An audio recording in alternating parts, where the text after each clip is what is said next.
LibreOffice Drawના 3D objects પરના spoken ટ્યુટોરીયલમાં સ્વાગત છે. આ ટ્યુટોરીયલમાં આપણે શીખીશું કે આપેલનો ઉપયોગ કરીને 3D ઓબ્જેક્ટ્સ ને કેવી રીતે બનાવાય. Extrusion 3D toolbar, 3D rotational object. તમે શીખશો કે ઓબ્જેક્ટ પર 3D ઇફેક્ટ એડિટ અને લાગુ કરવું અને ડુપ્લિકેશનનો ઉપયોગ કરીને વિશેષ ઇફેક્ટ બનાવવું. આ ટ્યુટોરીયલનો ઉપયોગ કરવા માટે તમે ડ્રોમાં બેઝિક અને ઇન્ટરમીડિયેટ લેવલના સાથે ટ્યુટોરીયલના સાથે પરિચિત હોવા જોઈએ. અહીં આપણે આપણા ઓપરેટિંગ સિસ્ટમ તરીકે વાપરી રહ્યા છીએ ઉબુન્ટુ લિનક્સ વર્ઝન 1004 અને LibreOffice Suite વર્ઝન 334. હવે એક ભૂમિતિ ચાર્ટ બનાવીએ જેમાં 2D આકૃતિ અને સમઘન 3D ફોર્મ દેખાડે છે. ઉદાહરણ તરીકે એક ચોરસ 2D ઓબ્જેક્ટ છે અને સમઘન 3D ફોર્મ છે. અહીં આપણી પાસે 3D ઓબ્જેક્ટ્સ ચાર્ટ નામની એક નવી ડ્રો ફાઇલ છે. ડ્રોઈંગ શરૂ કરવા પહેલા ગ્રિડ્સ અને ગાઈડલાઇન્સ ને સક્રિય કરીએ. આપણે આના વિશે પાછલા ટ્યુટોરીયલમાં શીખ્યા છે. મેઇન મેનુમાંથી વ્યૂ પર ક્લિક કરો, ગ્રિડ અને ડિસ્પ્લે ગ્રિડ પર ક્લિક કરો. ફરીથી વ્યૂ પર ક્લિક કરો, ગાઇડ્સ અને ડિસ્પ્લે ગાઇડ્સ પસંદ કરો. મેં બંને રૂલરને સેન્ટીમીટરમાં સેટ કરવા ઈચ્છું છું. માઉસ પોઇન્ટરને આડા રૂલર પર રાખો. હવે જમણું ક્લિક કરો અને સેન્ટીમીટર પસંદ કરો. માઉસ પોઇન્ટરને ઊભા રૂલર પર રાખો. ફરીથી જમણું ક્લિક કરો અને સેન્ટીમીટર પસંદ કરો. હવે પેજની ઉપરની બાજુએ એક ટેક્સ્ટ બોક્સ બનાવો. હવે આના અંદર text geometric shapes in 2D and 3D ઉમેરીએ. હવે સ્નેપ લાઇન્સ ઉપયોગ કરીને પેજને બે ઊભા ભાગમાં વિભાજિત કરીએ. ઊભા રૂલર પર ક્લિક કરો અને ડ્રો પેજ સુધી ખેંચો. ઊભી ડોટેડ લાઇન દેખાય છે. ડોટેડ લાઇનને પેજ પર રાખો જેથી પેજ અડધા ભાગોમાં વિભાજિત થઈ જાય. ડાબી બાજુએ ટેક્સ્ટ બોક્સ બનાવો અને તે અંદર ટાઈપ કરો 2D શેપ્સ. ડાબી બાજુએ હજી એક ટેક્સ્ટ બોક્સ બનાવો અને તે અંદર ટાઈપ કરો 3D શેપ્સ. 3D ટૂલબાર્સને સક્રિય કરીએ.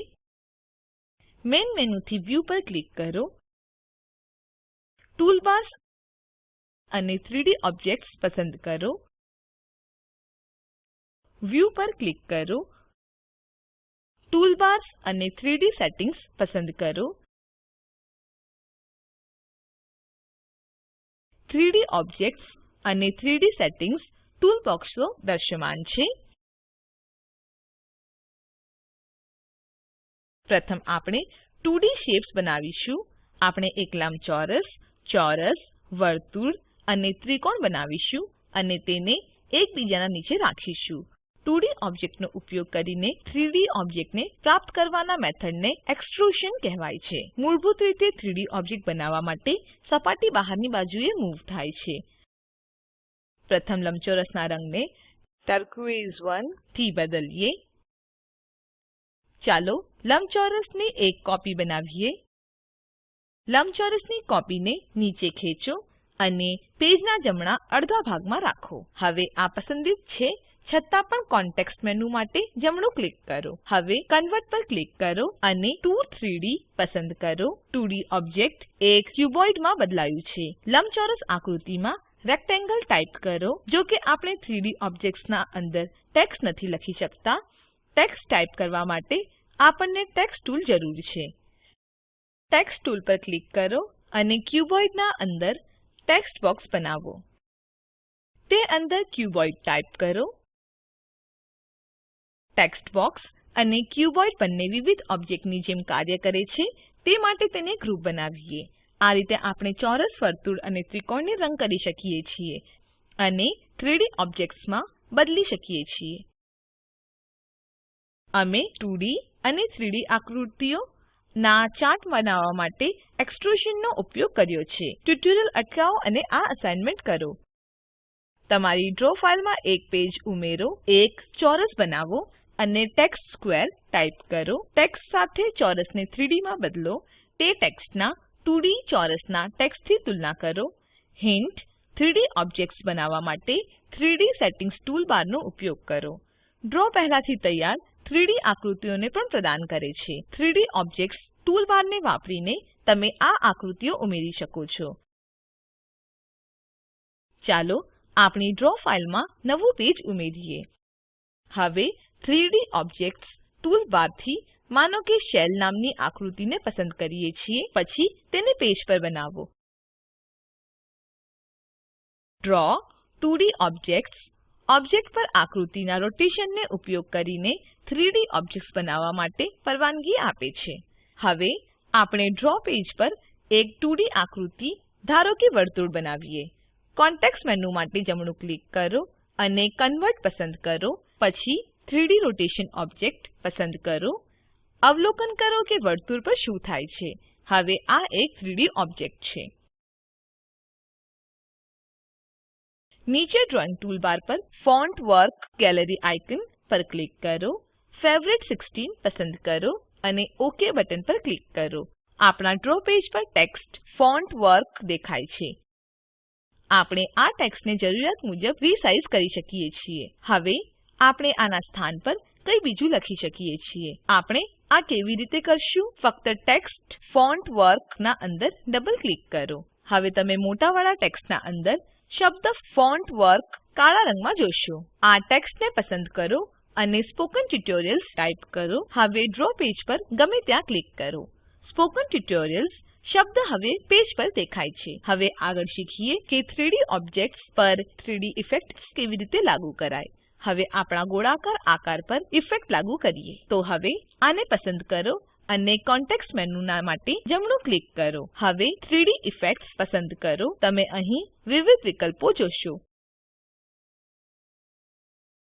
રજૂઆતના હેતુ માટે ડેપ્થ પેરામીટરને 3 cm માં બદલીએ. સેગમેન્ટ્સ અંતર્ગત હોરિઝોન્ટલ ને 12 કરો.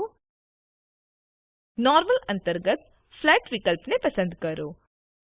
આના પ્રિવ્યુ વિન્ડોમાં ઓબ્જેક્ટ્સના દેખાવનું અવલોકન કરો. હવે ડાયલોગ બોક્સના ઉપર જમણી બાજુએ અસાઇન આઇકન પર ક્લિક કરો. આગળ ડાયલોગ બોક્સથી બહાર નીકળવા માટે ઉપર ડાબી બાજુના ખૂણા પર એક્સ માર્ક પર ક્લિક કરો. હવે આકૃતિ જુઓ. 3D ઇફેક્ટ્સ જે આપણે પસંદ કર્યા તે આ પર લાગુ થઈ ગયા છે. અહીં તમારા માટે એક અસાઇનમેન્ટ છે. સ્લાઇડ પર બતાવ્યા પ્રમાણે જ સમાન ચિત્ર બનાવો. આને પ્રાપ્ત કરવા માટે 3D ઇફેક્ટ્સ ડાયલોગ બોક્સનો ઉપયોગ કરો. તમે 2D અને 3D ઓબ્જેક્ટ્સના સાથે ડુપ્લિકેશનનો ઉપયોગ કરીને સ્પેશિયલ ઇફેક્ટ પણ બનાવી શકીએ છીએ. હવે એક નવા પેજને બનાવીએ અને તેમાં એક લંબચોરસ બનાવીએ. હવે 2D લંબચોરસ પર ડુપ્લિકેશનનો ઉપયોગ કરીને એક ઇફેક્ટ બનાવીએ. મેઇન મેનુથી એડિટ પસંદ કરો. ડુપ્લિકેટ પર ક્લિક કરો. ડુપ્લિકેટ ડાયલોગ બોક્સ દેખાય છે. આપેલ વેલ્યુ ઉમેરો. Number of copies 10. પ્લેસમેન્ટમાં એક્સ એક્સિસ 10.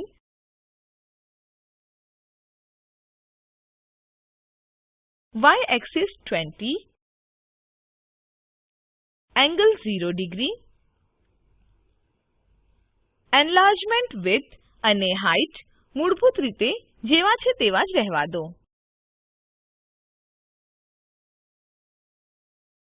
આપણે સ્ટાર્ટનો રંગ પીળાથી અને એન્ડનો રંગ લાલથી બદલીએ.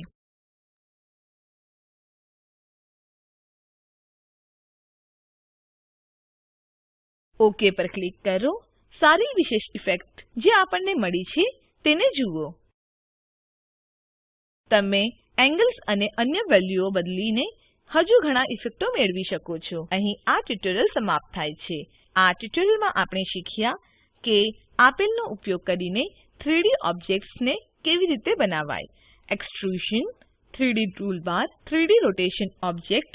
આપણે 3D ઓબ્જેક્ટ્સને એડિટ કરતા અને ઓબ્જેક્ટ્સ પર 3D ઓબ્જેક્ટ ઇફેક્ટ લાગુ કરતા શીખ્યા. ડુપ્લિકેશનનો ઉપયોગ કરીને વિશેષ ઇફેક્ટ્સ પણ બનાવતા શીખ્યા. નીચે આપેલ લિંક પર ઉપલબ્ધ વિડીયો નિહાળો. તે સ્પોકન ટ્યુટોરીયલ પ્રોજેક્ટનું સારાંશ આપે છે.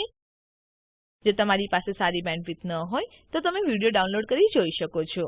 Spoken tutorial project team spoken ટ્યુટોરીયલના ઉપયોગથી વર્કશોપનું આયોજન કરે છે. જેઓ ઓનલાઈન પરીક્ષા પાસ કરે છે તેમને પ્રમાણપત્રો આપે છે. વધુ વિગતો માટે contact@spoken-tutorial.org પર સંપર્ક કરો. Spoken tutorial project A talk to a teacher પ્રોજેક્ટનો એક ભાગ છે જેને આઈસીટી એમએચઆરડી ભારત સરકાર મારફતે શિક્ષણ પર નેશનલ મિશન દ્વારા આધાર અપાયેલ છે. આ મિશન પર વધુ માહિતી આપેલ લીંક પર ઉપલબ્ધ છે. spoken-tutorial.org/nmeict-intro આઈઆઈટી બોમ્બે તરફથી ભાષાંતર અને રેકોર્ડિંગ કરનાર હું જ્યોતિ સોલંકી વિદાય લઉં છું. જોડાવા બદ્દલ આભાર.